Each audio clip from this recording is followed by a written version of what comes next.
Oke, kita lanjutkan. Ya. Jadi kuliah pada pagi ini meneruskan bahan yang sudah kita pelajari. Ya. Kalau di dalam tahap pertama kemarin kita lebih pada analisis, ya, analisis strategi. Nah, sekarang kita lanjut, ya,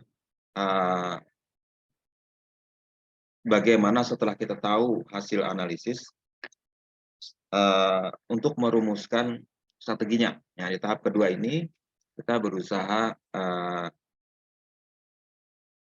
mempelajari lebih dalam bagaimana kita merumuskan strategi yang mau dijalankan oleh perusahaan. Ya. Pertama dulu adalah strategi berkaitan dengan bisnis strategi yang lebih skopnya lebih kecil kalau bisnis strategi. Terus kemudian bagaimana dengan corporate strategi yang lebih luas. Satu-satu kita pelajari bagaimana strategi yang mau dijalankan oleh perusahaan.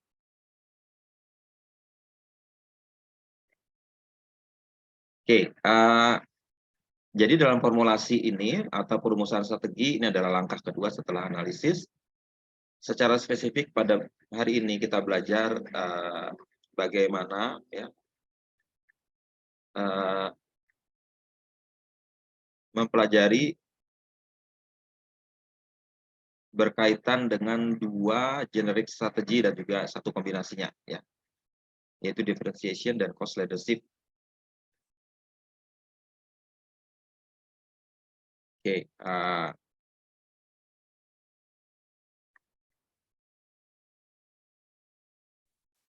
di slide itu ada diuraikan contoh, ya, suatu perusahaan, ya, ada namanya suatu perusahaan JetBlue Airways, ini di Amerika, JetBlue Airways ini adalah perusahaan penerbangan, ya, dia punya strategi yang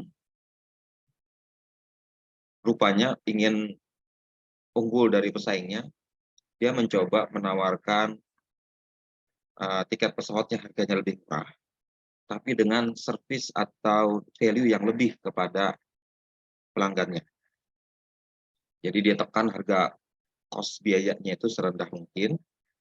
Caranya dengan hanya memfokuskan di beberapa rute penerbangan utama yang banyak orangnya, yang highly traffic, ya. Jarak jauh. Kalau di Amerika antara pantai timur dan pantai barat, ya.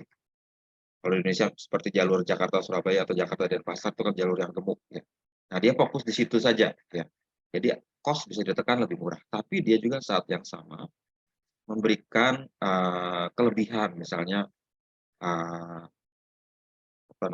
memberikan pelayanan yang mewah gitu, ya, ada kursi yang lebih luas, orang bisa selonjor gitu, kemudian layar TV yang high resolution, kemudian ada diberikan WiFi atau fasilitas WiFi yang free di dalam pesawat, dan berbagai tambahan lainnya, ya. Tapi sebenarnya strategi ini agak aneh, ya. Saat yang sama menekan biaya, saat yang sama memberikan value yang sebenarnya menambah biaya, ya. Di awal-awal mereka sukses, ya, tapi ternyata kemudian diceritakan di sini mereka akhirnya stuck in the middle, ya. Karena sebenarnya dua strategi ini dua hal yang berbeda, ya. Mereka mau menggabungkan jadi satu. Nah, kesulitan akhirnya mereka, dan ternyata perusahaan mengalami kesulitan dan selama beberapa tahun performanya menurun dan sekarang harus dipaksa untuk mereposisikan diri mereka mau mengambil strategi yang mana. Nah, inilah pentingnya contoh ini, ya. Pentingnya perusahaan benar-benar memformulasikan strateginya itu dengan tepat, ya. Terus saja berkaca pada keunggulan dan kemampuan mereka, ya. Biasanya kalau kita tidak mampu mengkombinasikan dengan baik, kita pilih saja satu dari dua strategi ini, ya. Baik, jadi pada dasarnya sulit mengeksekusi dua strategi bersamaan, yaitu cost leadership, menekan biaya, dan memberikan posisi berbeda, differentiation dengan kualitas yang berbeda, gitu. Karena dua hal ini cenderung berbeda, nanti diterangkan, ya. Ada trade off antara value innovation dengan antara cost leadership dengan differentiation. Itu perkenalan kita tentang pentingnya perusahaan memformulasikan dengan baik, ya, strateginya. Nah, ini berarti memperkenalkan kita pada konsep strategi tingkatan bisnis level strategi. Ya. Bisnis level strategi itu adalah tindakan yang mengarah pada sasaran yang dilakukan oleh manajer untuk mencapai keunggulan kompetitif bila mereka hanya bersaing dalam satu pasar produk satu saja, ya, lebih spesifik di satu pasar saja, ya, di satu pasar produk tertentu, itu bisnis levelnya, ya. Kalau perusahaan punya banyak produk, ya, dan berbeda-beda pasarnya, itu berarti dia punya bermacam-macam bisnis level strategi. Nah, sekarang kita fokuskan saja ke satu produk utama perusahaan.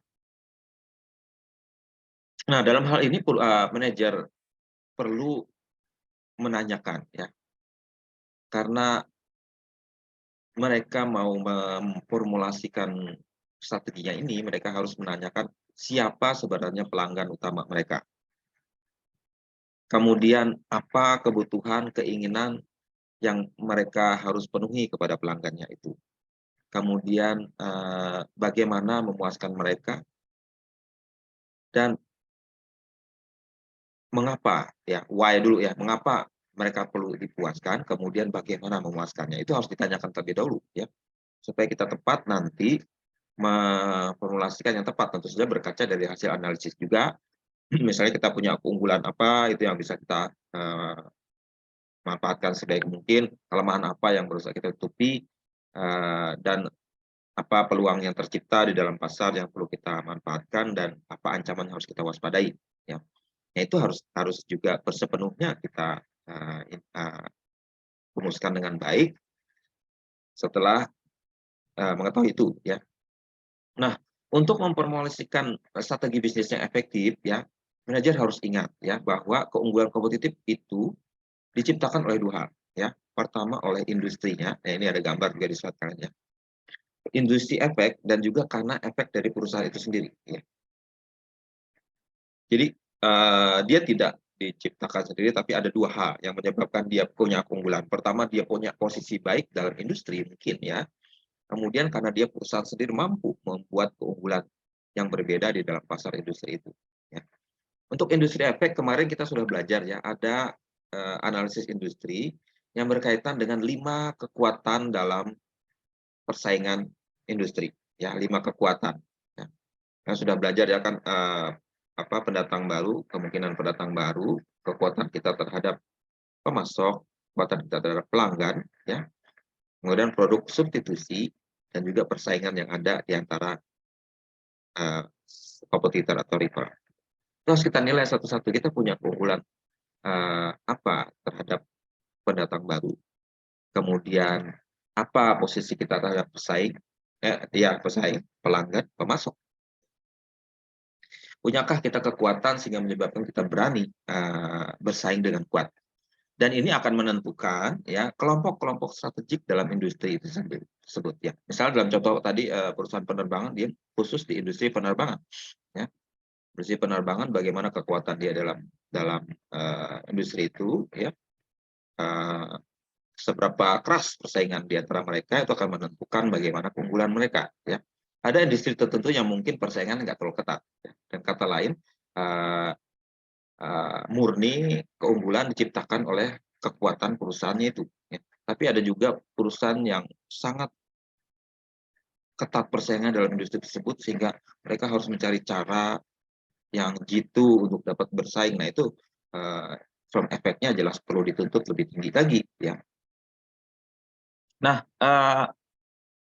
apa namanya,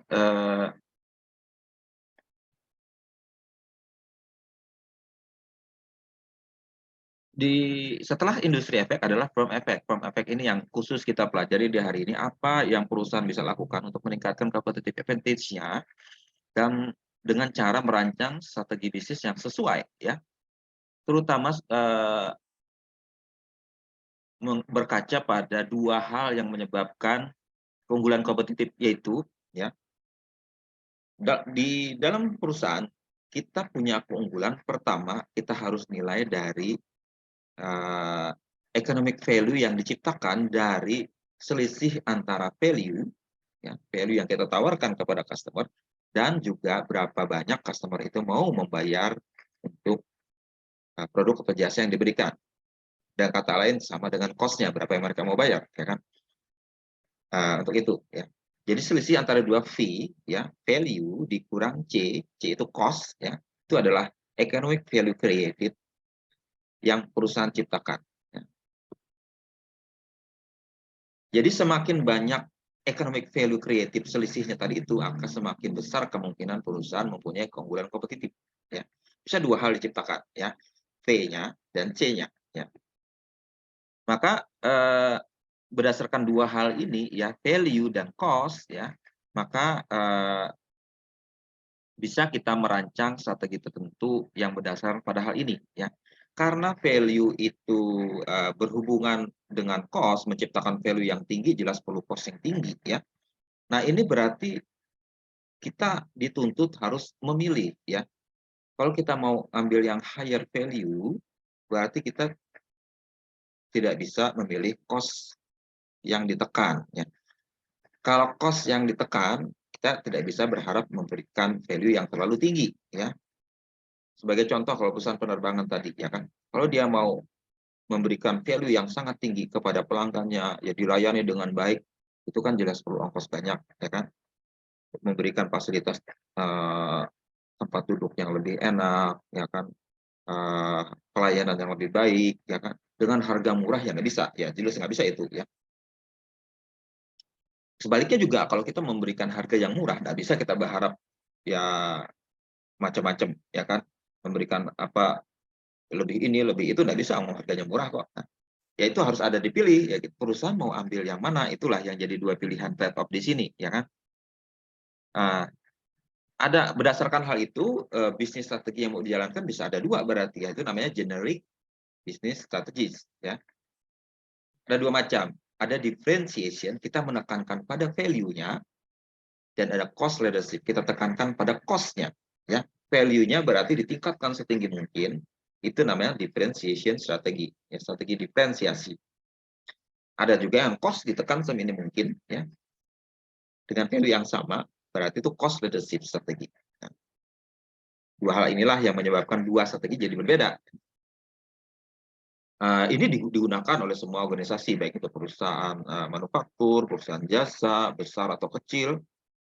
Profit atau non profit juga sama, mereka juga harus memilih antara dua hal ini. Perusahaan swasta dan perusahaan publik juga bisa, ya, kemudian perusahaan asing, perusahaan ini sama semua. Semua harus, kalau yang perusahaan itu mencari keunggulan, bersaing, ya, mereka harus bisa memilih di antara dua ini, ya. Nah, dua hal strategi yang berbeda ini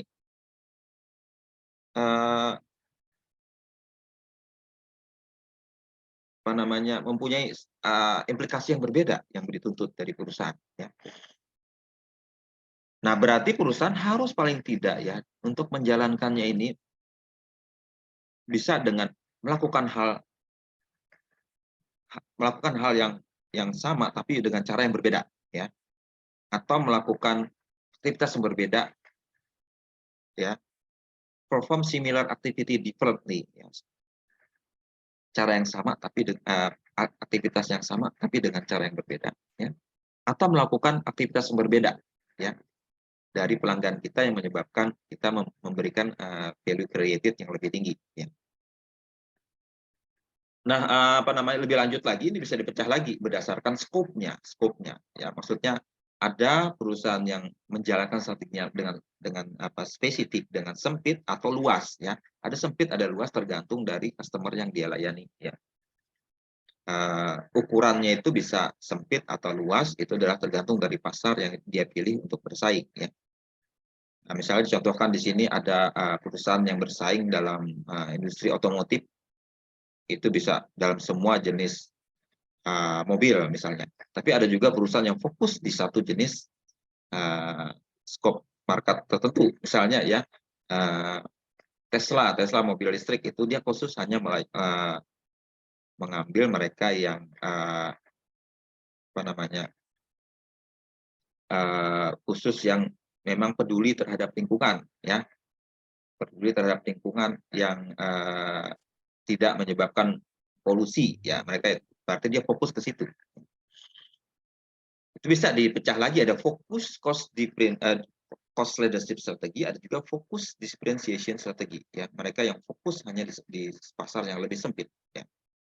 Nah berarti ada 4 kemungkinan, ya. Ada yang cost leadership dan differentiation, ada 2 macam jenisnya, ada fokus, ada yang umum, yang luas, ya. Nah tapi karena 2 hal ini harus dipilih, ya, kalau perusahaan tidak jelas dalam memilih, dia bisa stuck, ya, stuck in the middle. Ya, cost strategi juga, cost leadership juga, dan differentiation juga, ya sama seperti kasus perusahaan JetBlue tadi itu, dia dua-duanya dipilih, ya. Tapi akhirnya dia kesulitan sendiri, itulah stuck in the middle, ya. Karena kita harus memilih, ya. Kecuali kita punya kemampuan tertentu untuk kita melakukan inovasi, bisa kita ngambil pilihan dua-duanya ini yang dinamakan Blue Ocean Strategy. Ya, nanti dijelaskan. Blue Ocean Strategy itu dua-duanya luas diciptakan, tapi ada syarat tertentu untuk melakukannya, ya. Nah, kita bahas satu-satu, ya. Ada 2 strategi tadi, ya. Differentiation, meningkatkan value, dan cost leadership, menekan cost seminim mungkin. Demi untuk menciptakan selisihnya tadi, value created, economic value created tadi lebih ada diciptakan dari strategi perusahaan, ya. Pertama, differentiation. Nah, berarti tujuannya itu adalah memberikan hal-hal unik yang dapat meningkatkan value atau nilai barang atau jasa di benak pelanggan, sehingga mereka mau untuk membayar lebih. Nah ini ya, kita coba ciptakan sesuatu yang unik, beda ya, dan ya jelas harganya lebih ya kan, dan customer mau membayar itu karena dia menganggap itu bernilai buat dia. Dan dalam hal ini perusahaan harus menciptakan di benak pelanggannya penciptaan nilai yang tidak bisa disaingi oleh pelanggannya. Nah itu ya.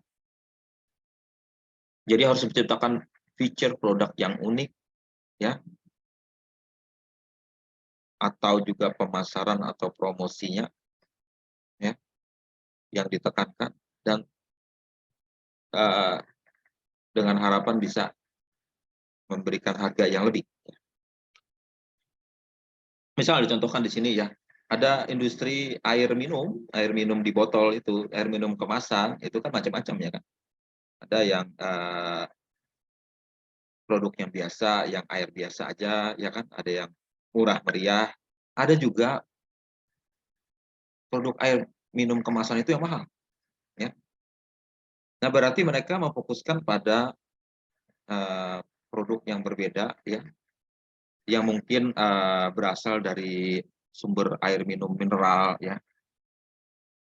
Kita suka menyebut air mineral, tapi itu nggak betul ya. Yang air minum biasa yang di dalam plastik itu bukan mineral, yaitu air minum biasa cuma dikemas ya. Ada juga yang memang benar-benar air mineral, ya air yang diambil dari sumber air tertentu yang punya kandungan mineral tinggi. Nah itu jelas harganya nggak murah, nggak mungkin beli cuma 2.000, 3.000 satu botol, enggak, itu harus satu botolnya bisa beratus-ratus ribu gitu, karena memang diambil dari sumber air yang berbeda ya. Nah itu berarti pasar yang different. Jadi feature produknya adalah kandungan airnya itu mempunyai energi atau mineral tinggi. Karena mengambil dari sana nggak bisa kita beli dengan harga murah, ya kan? Karena memang ongkosnya untuk mengambil air dari sana mahal, dan air itu terbatas ya, dan limited, dan jarang ya, itu jadi ada pasarnya di situ. Tapi kalau pelanggan itu mau beli, ya nggak apa-apa kita jual seharga itu. Ya kebetulan pelanggannya ada. Bahkan kalau di negara maju, berapa produk, misalnya produk air minum Perrier, Pellegrino segala macam ini biasanya dijual di restoran yang mahal ya. Itu sebenarnya air putih biasa sih, walaupun kandungannya agak berbeda dengan air putih. Air putih biasa cuma dibotolin gitu aja. Ya. Harganya bisa sampai $100 satu botol, ya luar biasa ya. Dan uang kita sejuta satu botol, bukan main. Nah, tapi pelanggan mau beli, itu berarti dia fokus di situ ya. Nah, ini di dalam gambar ini ya. Kalau berarti kita tekankan ke value ya, value. Nah, value-nya berarti lebih dari value pesaingnya ya. Dia menjual dengan value yang lebih price-nya juga lebih ya kan. Dan dengan hal itu bisa kita gambarkan seperti ini ya. Bandingkanlah perusahaan A dan B ini A yang sebelah kiri, yang B yang di tengah ini ya. Perusahaan yang mengambil, strategi differentiation, dia bisa mengenakan harga lebih tinggi karena dia menciptakan nilai lebih tinggi kepada pelanggannya, ya. Lihat ini lebih tinggi ya kan, harganya lebih tinggi dari biasa. Anggaplah cost-nya sama ya, perusahaan A dan B ini cost-nya sama, tapi dia bisa menciptakan, value yang lebih tinggi ya, dengan feature-feature yang lebih tinggi. Jelas dia punya keunggulan daripada A, B lebih unggul dari A, ya karena dia bisa menciptakan value yang lebih tinggi dari A. Value-nya diciptakan dengan memberikan feature-feature unik dan dia berusaha menekan cost-nya seminim mungkin, ya, hampir sama dengan perusahaan pesaingnya. Misal ya, di produk sekarang sedang ramai kafe, kopi ya, Starbucks misalnya, Starbucks jelas lebih mahal dari yang pesaingnya, ya. Karena Starbucks sebenarnya sih cost-nya sama ya, ya kopi itu segitu-gitu aja, cuman entah kenapa dia belikan itu lebih mahal. Ya mungkin dia strateginya adalah menciptakan berbagai macam value, tempat yang keren segala macam, ya kan, strategi promosinya luar biasa segala macam, sehingga value yang dianggap oleh pelanggan itu lebih tinggi dari sekedar kopi yang di pinggir jalan yang biasa itu aja, atau kafe-kafe lokal yang lebih lebih, umum ya, lebih mahal dia mengenakan karena dia menganggap fee-nya ini lebih tinggi dan kebetulan Pak customer dia beli juga di situ. Berarti ada value yang lebih yang diciptakan di sini, ya. Eee, Tentu saja ini jarang-jarang ya, tidak semua industri atau perusahaan mampu sama memproduksi dengan harga yang sama. Umumnya adalah cost akan meningkat kalau kita mengambil differentiation. Nah, berarti yang masuk akal yang C ini ya, yang C ini, cost-nya meningkat tapi tetap dia lebih unggul dari yang A, ya karena dia mengambil strategi differentiation dari value yang lebih. Nah, kita berharap bahwa ada selisih yang mau diciptakan itu value added-nya ini yang sebelah atas ini ya kan. Value added jelas banyak diciptakan di differentiation.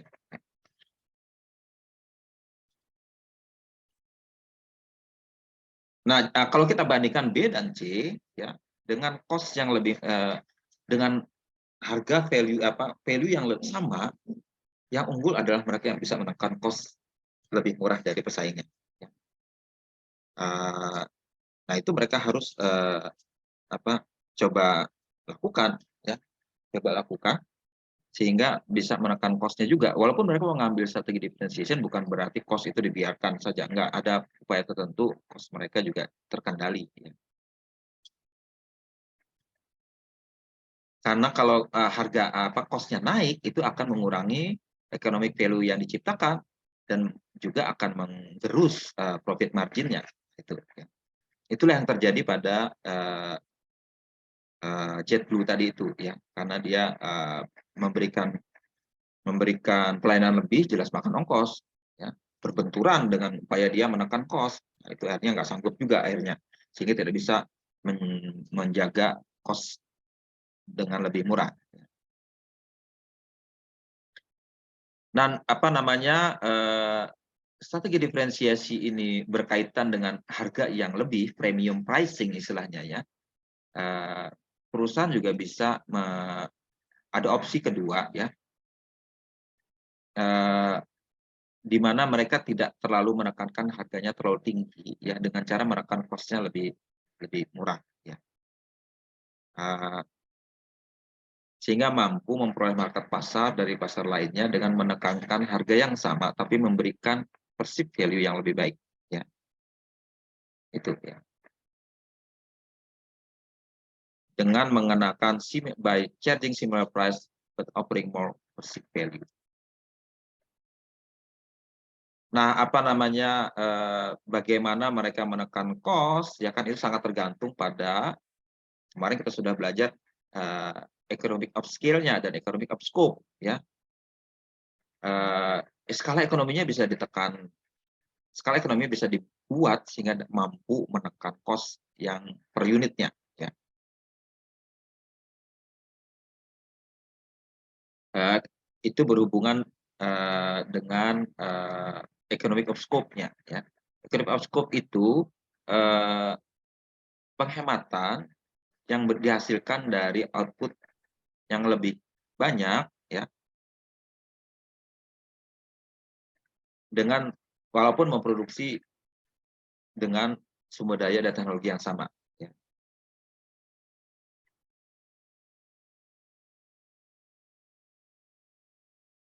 Dan mereka juga harus benar-benar mengenali, mengidentifikasi value driver, apa pemicu nilai mereka itu, ya, yang mencakup itu feature produknya, ya, kemudian customer service-nya, pelayanan yang lebih baik, dan juga komplement hal-hal yang melengkapi, ya. Itu yang akan dinilai oleh uh, pelanggan, ya.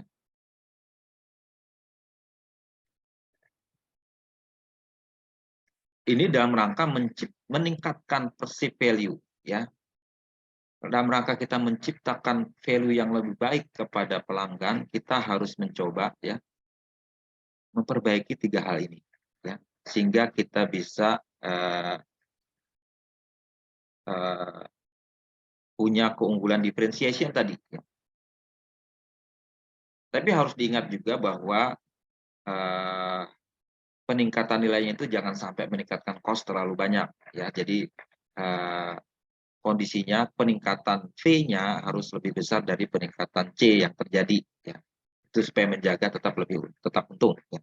Nah, produk feature-nya ini ada macam-macam yang bisa ditingkatkan, ya. Menambah keunikan atributnya, ya. Kemudian apa namanya, sehingga pelanggan mau memberikan harga yang lebih, ya kan, di sisi produknya, ya. Kemudian customer service juga harus lebih baik. Kemudian komplement itu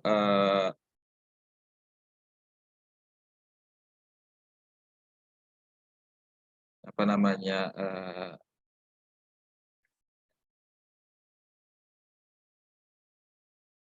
pelengkapnya, ya.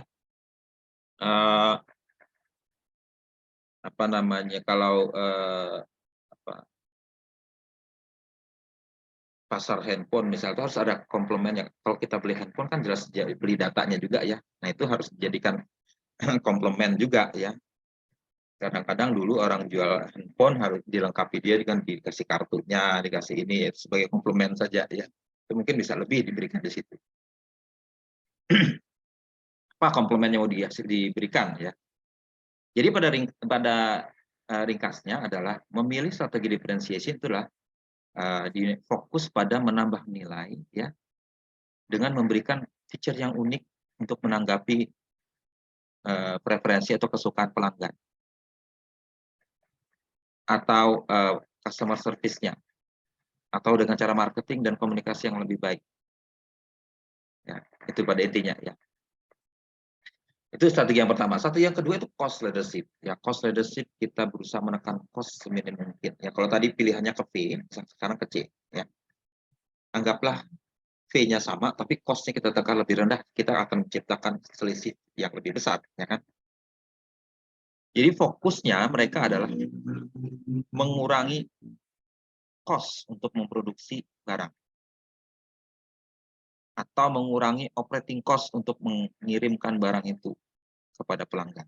Jadi macam-macam, ya kan? Berarti mereka harus main betul dalam apa namanya, cost control, yang mengendalikan cost itu seminim mungkin. Nah, ini kalau perusahaan yang mengambil strategi seperti ini, dia jelas memerlukan peran penting akuntan, ya.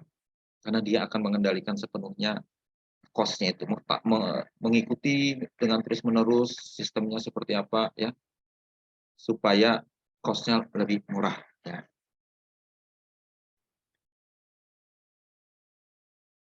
Nah, cost leader ini mencapai keunggulan kompetitif dengan cara sama seperti differentiation, selisih antara V dan C, ya, atau value added-nya harus lebih dari pesaingnya dengan cara menekan cost-nya serendah mungkin. Nah, seperti ini, ya. Cost leader adalah mereka yang bisa memberikan harga yang sama tapi menekan cost lebih rendah. Yang B ini, ya, B. Cost yang biru tebal di bawah itu lebih rendah dari pesaing.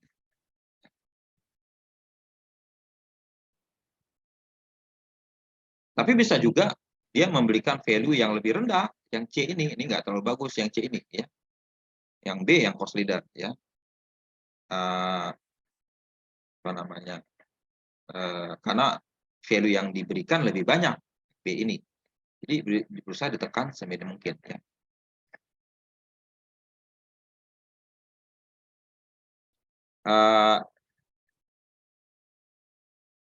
Bisa saja ya, kedua itu tergantung pada kemampuan dia. Nah, untuk cost driver ini apa yang harus harus dipikirkan? Yang cost leader ini harus memikirkan juga cost driver-nya ya, cost driver. Apa yang bisa membuat harga tetap terkendali? Ada 4 hal ya. Cost input-nya, input factor-nya berapa ya. Kemudian selain input-nya ditekan ya, perusahaan juga harus mampu mencapai skala ekonomi yang memungkinkan dia menekan harga lebih murah. Memang kita belajar ya skala ekonomi berarti produksi diciptakan mencapai skala tertentu yang memungkinkan harganya dapat ditekan. Kalau hanya memproduksi sedikit, skala ekonomi terlalu sedikit sehingga bisa satu cost per unit bisa mahal. Ya. Jadi ada skala tertentu yang harus dicapai. Kemudian harus juga mencapai kurva pembelajaran, harus belajar juga menekan cost sedeminim mungkin sehingga dari proses pembelajaran mereka dapat menekan. Dan juga proses pengalaman ya, experience curve yang sudah kita pelajari di minggu lalu ya. Keunggulan bisa diciptakan dengan 3 hal ini ya, mencapai skala ekonomi tertentu menggunakan kurva linear yang kurva pembelajaran yang learning curve yang lebih baik dan experience curve-nya. Nah, ini yang kita minggu lalu pelajari. Skala ekonomi itu akan tercapai kalau sampai pada titik tertentu kita bisa menurunkan. Ya, ini terjadi karena kalau kalian belajar akuntansi biaya karena ada apa namanya biaya tetap ya, fixed cost ya. Biaya tetap itu angkanya sudah besar duluan. Ya, kalau kita hanya memproduksi sedikit, kalau dibagi akan jadi besar ya. Jadi dengan kapasitas alat kita yang segitu harus dicapai semaksimal mungkin dengan memproduksi sebanyak mungkin sehingga cost per unit akan ditekan. Nah, dia harus mencapai skala ekonomi tertentu. Walaupun pada titik tertentu dia akan naik lagi, ya kan? Nah, economic of scale tadi ya, skala ekonomi tadi akan memungkinkan perusahaan menyebarkan fixed cost yang saya ceritakan ini fixed cost lebih lebih bisa dibagi dengan output yang lebih banyak. Kemudian menggunakan sistem atau peralatan yang terspesialisasi, kemudian bisa mempergunakan apa alat-alat fisik dengan lebih baik. Ya. Itu ya. Kemudian kurva pembelajaran. Nah ini semakin kita belajar dalam proses membuat atau memproduksi atau membuat barang tersebut atau jasa tersebut biasanya kita sudah belajar ya kan. Oh caranya lebih baik ya. Itu kan bisa dicapai ya dengan memproduksi dengan lebih murah ya. Jadi kurvanya itu menurun ya. Learning curve akan lebih menurun. Itu bisa tercapai kalau perusahaan terus-menerus belajar ya, bagaimana cara memperbaikinya, bagaimana cara dan ini juga tandem beriringan dengan economies of scale, skala ekonominya. Nah, di contoh ada ya, di contoh nih ada ya, ada orang India, orang India ini Dokter Sethi, berusaha berusaha memberikan operasi jantung dengan harga lebih murah. Operasi jantung itu kalau di negara maju mahal ya, karena perlu alat yang berteknologi tinggi dan membayar dokternya juga mahal, ya, bisa sampai 100.000 ya, 1.000 itu berapa ratus juta ya. Di Indonesia pun mahal kalau operasi jantung. Nah di India ini mereka mau menekan harga operasi jantung itu semurah mungkin. Jatuhnya sekitar $2.000. Sekitar 20 juta lah uang kita ya. Itu 20 juta tetap lebih murah dari prosedur yang umumnya terjadi ya, sampai 10 kali lipatnya. 100 kali lipatnya bisa jadi ya. Nah, si dokter ini karena dia sudah sering melakukan operasi, dia sudah belajar ya kan, caranya seperti apa yang lebih murah ya.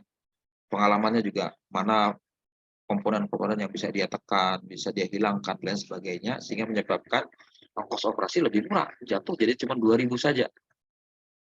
Itu adalah contoh-contoh di mana, cost bisa ditekan mungkin dengan adanya efek kurva pembelajaran, learning curve tadi ya. Itu dia bisa melayani orang sebanyak mungkin dan juga, termasuk orang-orang yang tidak mampu mungkin bisa dilayani dengan baik karena cost-nya bisa ditekan dengan lebih murah.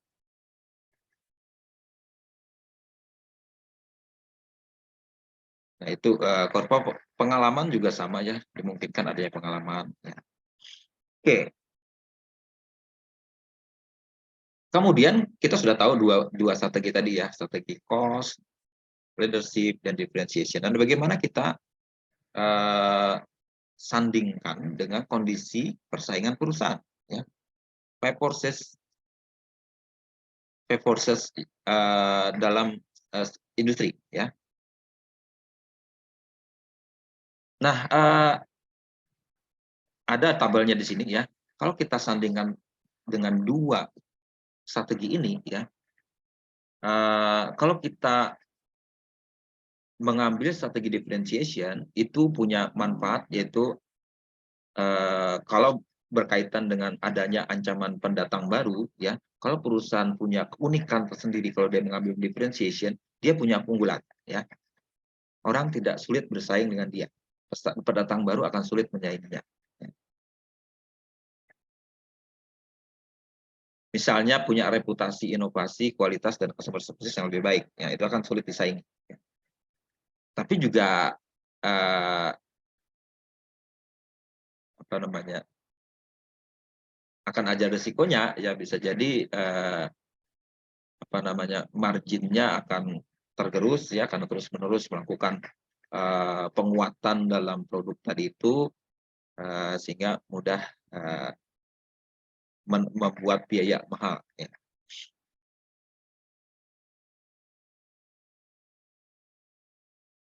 Sedangkan kalau yang perusahaan mengambil cost leadership ya, dia juga punya keunggulan, sehingga pesaingnya nggak bisa menyaingi dia, ya, karena dia bisa menekan harga lebih murah. Itu mungkin tercipta karena adanya economies of scale, ya. Perusahaan-perusahaan baru umumnya belum mencapai skala ekonomi yang bisa menguntungkan, ya, sehingga akan membuat dia susah masuk ke industri itu, ya.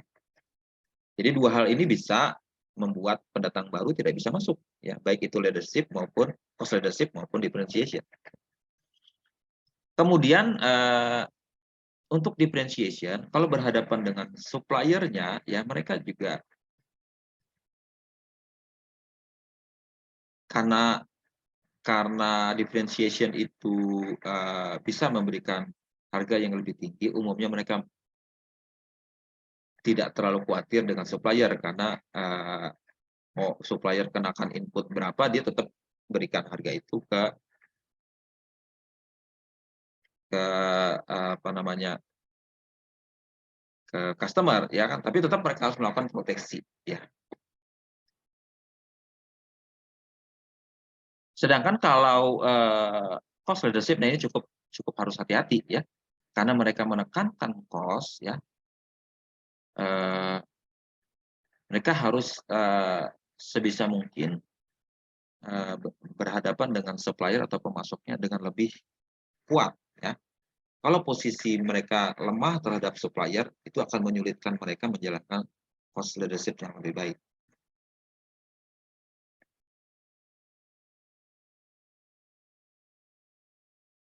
Nah, dengan buyer juga ya, dengan buyer, kalau tadi dengan supplier, dengan buyer atau pelanggan ya, kalau differentiation itu, mereka harus sebisa mungkin, eee, kuat terhadap pelanggannya, eee, untuk mencegah harga tidak turun ya, jangan sampai value-nya turun, ya karena itu nggak akan berhasil kalau mereka nggak apa, nggak bisa mampu mengenakan harga yang lumayan menutup cost yang mahal tadi itu. Terhadap pelanggan ya, perusahaan yang mengenakan cost leadership juga harus hati-hati juga, jangan sampai harganya juga turun, karena cost mereka sudah rendah, jangan sampai harganya turun. Nah, itu, berarti 2 strategi tetap harus, kuat terhadap pelanggan mereka, ya. Kemudian terhadap ancaman produk substitusi, ya, bisa terjadi kalau ada substitusi tertentu yang bisa menggantikan dia. Ya. Nah, terhadap produk substitusi ini perusahaan harus mampu, ya, kalau differentiation dia harus mampu membuat sesuatu yang berbeda sehingga substitusi ini nggak menarik. Ya. Sedangkan cost leadership harus menghadapi substitusi ini dengan membuat harga yang lebih murah terus-terusan. Itu. Kemudian persaingan di antara sesama pesaing mereka harus ya jelas harus ada tetap kalau differentiation harus kuat dalam persaingan berkaitan dengan differentiation-nya, sedangkan yang ini harus kuat bersaing dalam cost-nya. Mereka bersaing dalam cost leadership itu harus siap terhadap konsekuensi, mereka harus punya napas panjang, maksudnya punya kemampuan cost yang lebih baik dan juga modal yang lebih banyak. Ya, kalau mereka misalnya ada perang harga, nah itu repot ya kalau perang harga itu kekuatan harga yang kadang-kadang membuat harga itu turun, ya, sehingga tidak lagi menguntungkan harganya itu. Itu perang harga ini harus diwaspadai, ya. Bisa dengan cara perusahaan membuat atribut-atribut yang selain harga yang menyebabkan mereka punya kekuatan terhadap pesaingnya itu. Nah, jadi masing-masing strategi ini punya keunggulan kelemahan, ya, punya keunggulan kelemahan. Dia unggul terhadap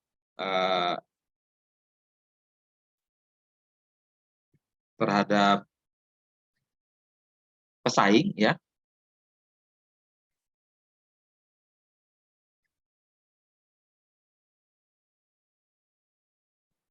Kalau strategi diferensiasi itu akan membuat persaingan semakin melemah di dalam pasar, ya, karena mereka punya keunggulan tersendiri yang sulit disaingi, ya, karena dia punya keunikan tersendiri, terspesialisasi menggunakan kampanye pemasaran yang efektif, kemudian mempunyai sumber daya tidak berwujud yang cukup kuat seperti reputasi, kualitas, dan customer service, sehingga sulit mereka disaingi. Nah, ini.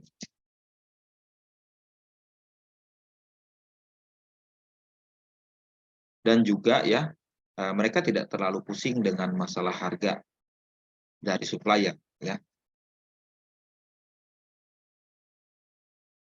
Tapi juga di sisi lain mereka harus kuat berhadapan dengan customer-nya, ya, supaya customer-nya tetap loyal sama mereka dengan cara memberikan diferensiasi yang lumayan kuat, ya. Strategi diferensiasi juga mampu mengurangi ancaman substitusi, ya.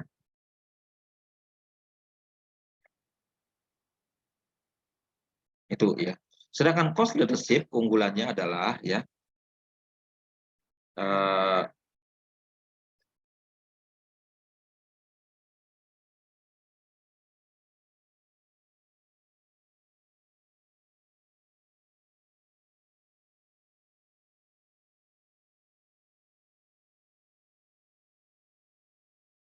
kalau berhadapan dengan supplier, ya, perusahaan yang mengenakan cost leadership seperti saya bilang tadi itu harus cukup hati-hati, ya. Walaupun mereka sebenarnya tidak terlalu terdampak karena mereka mampu menyerap kenaikan harga tersebut dengan menerima profit margin yang lebih murah. Tapi itu saya harus hati-hati, ya, ada titik tertentu mereka nggak sanggup lagi, ya. Itu, ya. Jadi harus dilihat, ya, kemampuan perusahaan seperti apa. Nah, tadi ada dua, ya. Ada juga perusahaan yang mampu mengkombinasikan dua hal ini, ya, differentiation dengan cost, ya, leadership. Tapi tentu saja ini tidak semua mampu, ya. Contohnya seperti JetBlue tadi, ya. Nah, strategi yang mengkombinasikan dua hal ini dinamakan Blue Ocean Strategy, ya. Blue Ocean strategi yaitu strategi yang mengkombinasikan differentiation dan cost leadership dengan menggunakan value innovation untuk merekonsiliasi trade-off di antara keduanya untuk menciptakan posisi strategi yang berbeda. Ya. Mereka punya istilah ocean karena memperluas, ya. Samudra biru, samudra luas, samudra itu kan luas sekali, ya. Dianggap kemungkinan itu berbeda di sana itu luas sekali, ya. Jadi bisa dikombinasikan saja dua-duanya.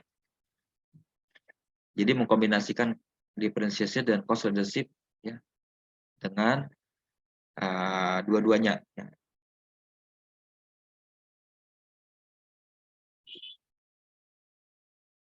Nah, ini mempersyaratkan adanya value innovation. Ya, kalau perusahaan tidak mampu value innovation, susah, ya kan?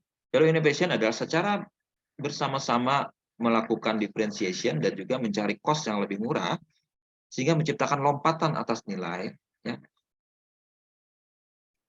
kepada perusahaan maupun kepada customer-nya. Ya, jadi dibuat perbedaan. Nah, seperti ini gambarannya, ya.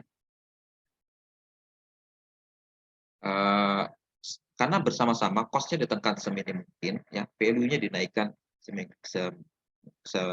setinggi mungkin. Jadi dua-duanya seperti ini, ya. Ini adalah namanya value innovation.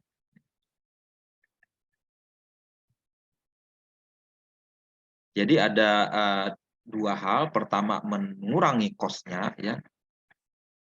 Apa faktor-faktor yang kita bisa eliminasi, ya. Atau ada faktor-faktor yang kita bisa kurangi, ya. Eliminasi kita hilangkan atau kita kurangi. Sedangkan value innovation ada yang sesuatu yang kita coba naikkan di atas standar industri, dan ada yang kita ciptakan, ya, hal-hal baru yang tidak pernah diberikan. Contohnya, ya, ini ada perusahaan mebel terkenal, ya, IKEA, ya, dari Swedia. Itu salah satu contoh yang bisa melakukan dua hal ini sekaligus, ya. Pertama, dia menghilangkan cost-nya serendah mungkin, ya.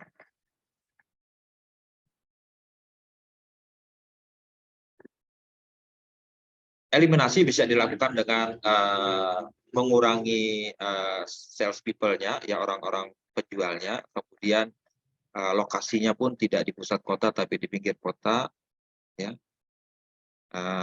Kemudian banyak hal dia bisa tekan, ya.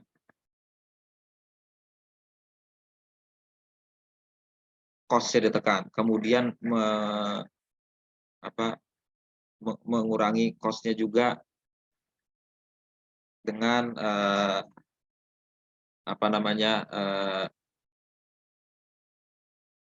saat yang sama dia juga menciptakan peningkatan benefit-nya, ya. Value-nya ditingkatkan.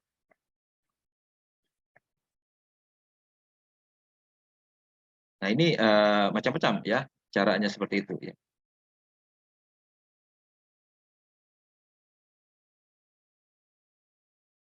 Nah, tapi harus waspada, ya, sulit dicapai kalau perusahaan tidak mampu sampai ke sana, ya. Stuck in the middle akan terjadi, ya kan, kalau ternyata tidak sukses dalam melakukan value innovation. Contoh yang tadi itu adalah nah, ada contoh lain, ya, di sini ada perusahaan yang menjalankan Blue Ocean, ya, tapi berusaha tidak sampai dia stuck in the middle. Ini ada perusahaan Cirque du Soleil. Ini adalah perusahaan itu bukan perusahaan, ya, semacam lembaga yang membuat pertunjukan sulap-sulap akrobat itu, ya. Contohnya di sini ada seperti itu, ya.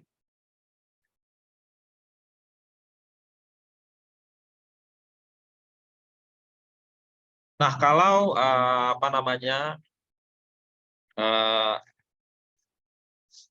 kita bisa analisis, ya, kemampuan perusahaan melakukan dua strategi itu bersamaan itu dengan membandingkan seperti ini, ya. Ini misalnya, ya, kalau kita bandingkan dalam kasus JetBlue, perusahaan penerbangan tadi itu, ya, ini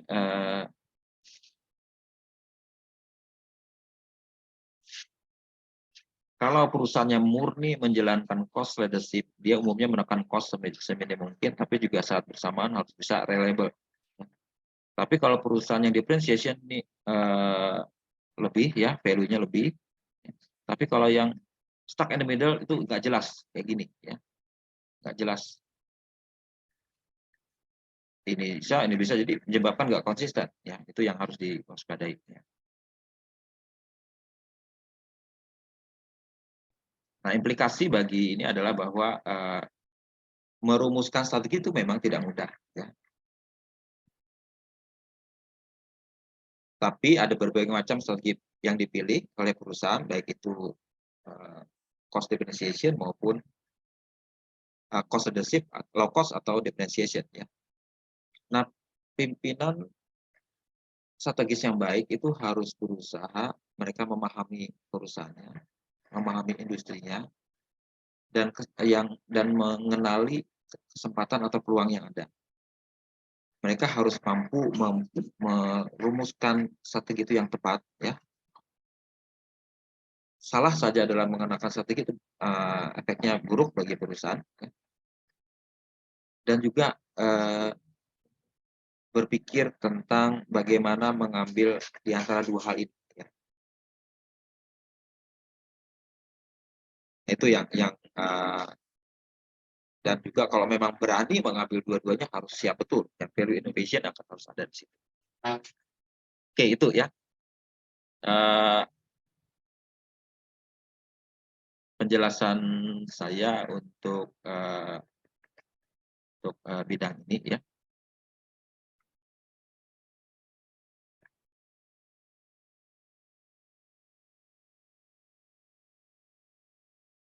Oke, ada pertanyaan sejauh ini?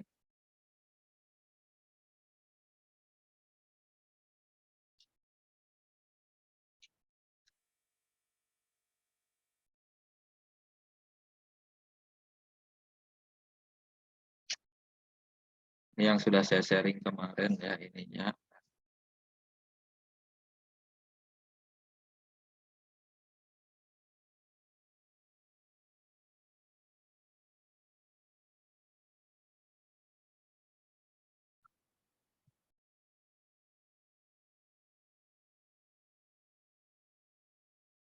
Ada pertanyaan bagaimana cara terbaik mungkin ya untuk memilih di antara dua ini. Ya seperti saya bilang tadi tergantung bagaimana perusahaannya. Perusahaan mau siap di mana. Dan itu kadang-kadang juga tergantung pada kondisi spesifik atau sejarah perusahaan tersebut ya. Misalnya memang dari dulunya perusahaan itu concern terhadap produk yang memang berkualitas tinggi ya, berarti dia punya feature yang tinggi.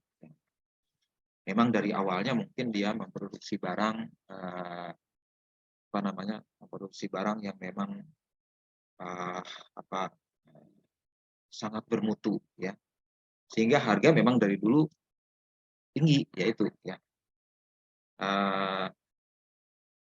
Nah, berarti mungkin dia memang dari sononya memang arahnya adalah strategi yang ke differentiation. Tapi ada juga memang perusahaan dari awalnya saya memang menciptakan perusahaan yang orang bisa menjangkau banyak orang, ya, melayani banyak orang, ya berarti arahnya ke cost leadership yang menciptakan cost semurah mungkin. Nah, itu dilihat ya perusahaan seperti apa ini ya. Kondisi visi dan misinya juga itu paling pertama ya, visi dan misinya seperti apa ya kan. Misalnya dia ingin menciptakan produk yang memang terjangkau oleh masyarakat, berarti dia jangan mengarah ke differentiation ya. Tapi kalau visinya menciptakan produk yang sangat bermutu tinggi sehingga mencapai keunggulan tertentu, nah berarti misi dia adalah arahnya bagaimana membuat produk yang sangat bermutu itu jadi titik awal. Kemudian dalam formulasi ini juga mengacu pada analisisnya yang kemarin dilakukan, ya kan analisisnya kita melihat misalnya produk yang atau jasa perusahaan yang dihasilkan ini punya potensi diminati misalnya sama generasi baru ya, berarti kita lihat ya apa generasi barunya ini seperti apa segmennya tuh, itu yang harus ditanyakan ya. Seperti dilihat ini siapa customer kita ya kan, itu harus kita pahami betul sehingga kita bisa melayani mereka dengan strategi yang sesuai ya. Ini ya, pertanyaan ini harus dijawab selain kita menggunakan input dari analisis itu ya kan, bisa dijawab. Siapa yang kita layani customer kita, apa keperluan mereka ya, kebutuhan mereka apa, itu yang harus kita bisa puaskan dan bagaimana ini dipuaskan dengan cara membuat kompetensi tertentu ya. Sehingga bisa kita pilih yang kita punya keahlian, kekuatan di mana. Misalnya kita punya kekuatan menciptakan produk yang benar-benar unik ya, berarti itu lebih ke arah differentiation. Tapi misalnya kita tidak menciptakan produk yang sifatnya unik, tapi yang sifatnya massal dengan harga lebih murah, ya arahnya berarti yang satunya. Oke, itu ya penjelasan saya untuk ini. Untuk bahan kita berkaitan dengan strategi bisnis dalam strategi dalam lingkup bisnis.